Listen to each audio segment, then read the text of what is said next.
Na programa ay rated PG. Patnubay at gabay ng magulang ay kailangan sa mga batang manonood. Ngayong gabi, nakakita ka na ba ng giant gagamba? Tutubing terrible sa laki? Mega dambuhalang millipede?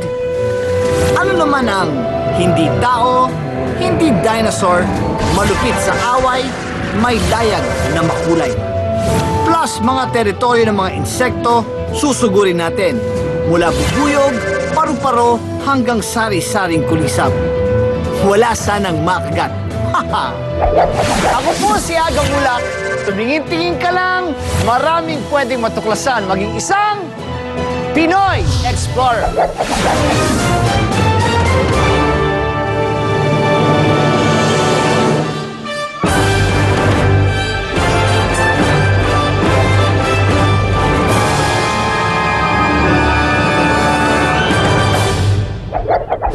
Kamusta mga Junior Explorers?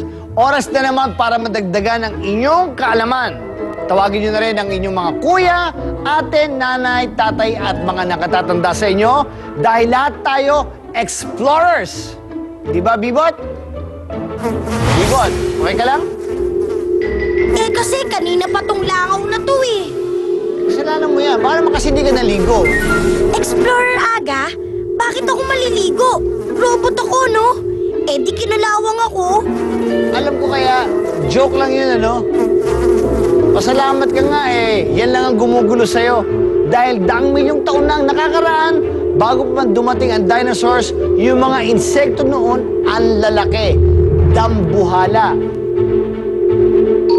Kabilang sa mga mega laking insekto ay ang Mesothelea, parang giant spider. At ang Meganeura, maladambuhalang tuloy o dragonfly naman ito. Bukod sa kanila, saling pusa lang yung kahawig ng tuko, ang Pedrolacosaurus. Extinct na silang lahat ngayon, pero sila ang mga hayop na totoong nabuhay noon. At ang babagsik na sagupaan nila. Makikita natin kung paano lusubin ng super spider yung kahawig ng tuko. Tsaka kung paano maiisahan yung spider ng super tutube. Eh di game na! Sige, mga explorers, ito na ang tampok natin ngayong gabi. Walking with Monsters, simula ng reptile. Sa nakaraang episode ng Walking with Monsters, nakatakas sa mga ninuno nating isda sa mga armado nilang kalaban, ang mga arthropod. Nagkaroon sila ng binti at baga at nakatapak na rin sa lupa. Pero hindi pa rin sila nalalayo sa panganib na dala ng tubig. Ngayon, isa na namang magandang pagbabago ang naganap sa mga ninuno nating amphibian. Sila na ngayon ang naging kauna-unahang mga reptile. Pero makakaharap nila ang iba pang mga higante, mga halimaw na kaagaw nila sa teritoryo. Lumipat na ang gyera sa patag na lupa. Nakabalik na ang mga arthropod.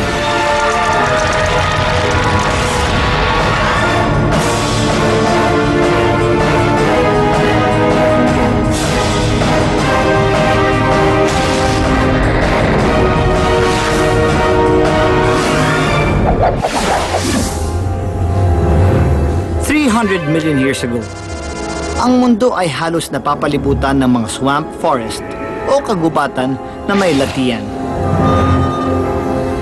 Marami na ang nagbago. Ang mga higanteng ito na 50 meters ang taas mula sa tubig ay mukhang mga puno. Pero ang totoo, malayo silang kamag-anak ng mga fern o pako. Nakakapanibago maging ang hangin. Halos binubuo ito ng oxygen. Mas marami kaysa sa ngayon. At dahil mayaman sa oxygen ang kapaligiran, nabuo ang mga bago at super laking arthropod predators. Ang Mesothelea spider na ito ay kasinlaki ng ulo ng tao. Kung buhay pa siya ngayon, malamang mga pusa ang hinahunting niya. Isa siyang ambush predator. Dito sa ilalim ng lupa, ang kaharian niya. Ligtas siya dito Nakapatong ang kanyang mga paa sa mga sapot na maingat niyang itinayo. Ang mga ito ang nakatutulong sa kanya para makapick up ng vibrations mula sa mundo sa labas. Ito naman ang reptile na Petrolacosaurus. Nangahunting siya ngayon amphibian.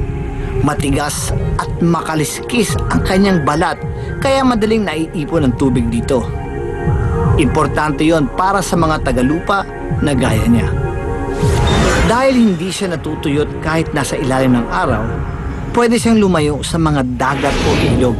Pero dahil din dito, may makakaengkwentro siyang mga bagong predator.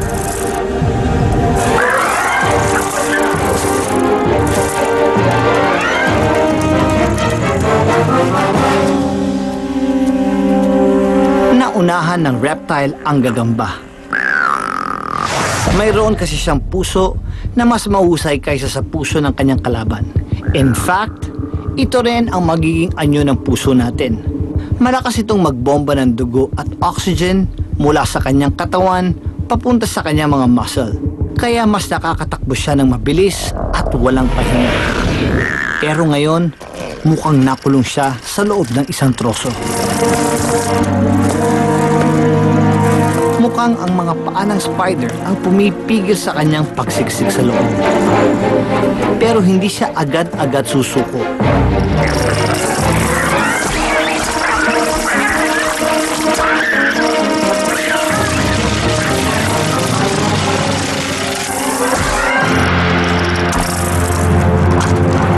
Sa kanya namang kaharian, sasaksakan ng Mesothelae ang kanyang biktima ng digestive juices para matunaw ito.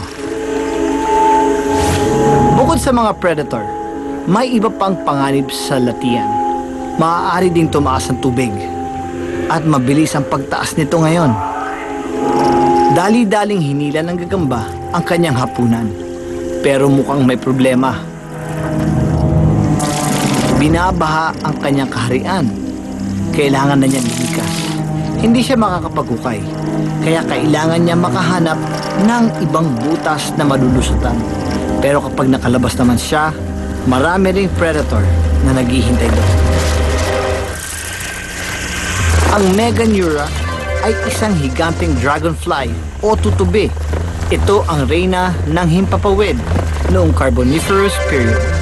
Halos 1 metro ang lapad ng kanyang mga pakpak, kaya halos kasing laki na rin siya ng isang agila at magkasing takaw din sila. Kapag nasa himpapawid siya, walang makakasakit sa kanya. Lord Aga, buti na lang maliliit na lang ang mga kulisap ngayon, no? Tama! Alam mo, naging curious tuloy ako sa insects eh. Kabisado ko yan! Anong gusto mong malaman? Salamat ha. Alam ko marami kang alam, pero may ipapakilala ako sa'yo. Ang ating bagong kaibigang explorer. Okay dumadami na tayo. Di ba? Mas masaya eh. Mas okay pag ganito, di ba? Nagpunta siya sa UP Los Baños sa Laguna sa teritoryo ng mga insekto. Ito na ang ating Junior Explorer this week, si Rain Cando. Pero may mga taong gustong-gusto silang pag-aralan. Hi, Rain. I'm Dr. Amy Dupo. Hello po! Ano po yan? Ito ay isang stick insect. Wow! Gumagalaw! Akala ko sanga-sanga lang ng halaman. Insekto na pala. Si Dr. Amy Dupo ay isang entomologist. Ang entomology ay isa siyang science that deals with the study of insects and related arthropods. Ibig sabihin, ito yung mga uri ng hayop na ang katawan ay nahahati sa iba't ibang bahagi. Ayun. Basta insekto, may 6 na paa, 3 basic body parts, 2 hanggang 4 na pakpak, at composite eyes. Buti na lang may entomologist na nagbibigay linaw sa mga usaping kulisap. Ang laki pala ng populasyon ng kulisap kumpara sa tao. Higit sa 1 milyon ng insect species at marami pang hinihintay lang madiskubre. Wala pa yata akong napupuntahan lugar sa Pilipinas na hindi ka makakita ng magagandang mga insekto. Many foreigners come to the Philippines simply to observe the diverse insects we have here. Bakit nga ba importante ang mga insekto sa mundo? Kasi insects serve as pollinators. So sila yung naghahatid ng pollen from one flower to another. So without insects, wala tayong mga prutas, wala tayong kakainin. So pag na-wipe out ang mga insekto, wipe out din ang mga tao. Marami pala silang naitutulong. Pero sa kabila nito, madalas pa rin silang ituring na mga peste. Term kasi na pest is actually very subjective kasi any unwanted organism is called a pest. But they're also very important kasi sila ay mga herbivores din. May mahalaga palang ginagampanan ang bawat insect species. Kaya noong paman, kaya si Dr. Jose Rizal, pinag-aralan at nangolekta rin ng sari-saring kulisap. Yung mga nakikita niyo mga mounted specimens represent the different orders of insects that are found in the Philippines. The most memorable would be, of course, yung balang na map. So it's a map of the Philippines superimposed on a sea of locusts. Mukhang hindi na napipeste sa mga kulisap si Rain. Hindi na sila nakakadiri, nakakawili. Explore pa tayo, Tito Aga! Susunod sa Pinoy Explorer. Sa pagpapatuloy ng Walking with Monsters, higanting gagamba maghahanap ng bagong tirahan, pero mahahanap ng kalaban.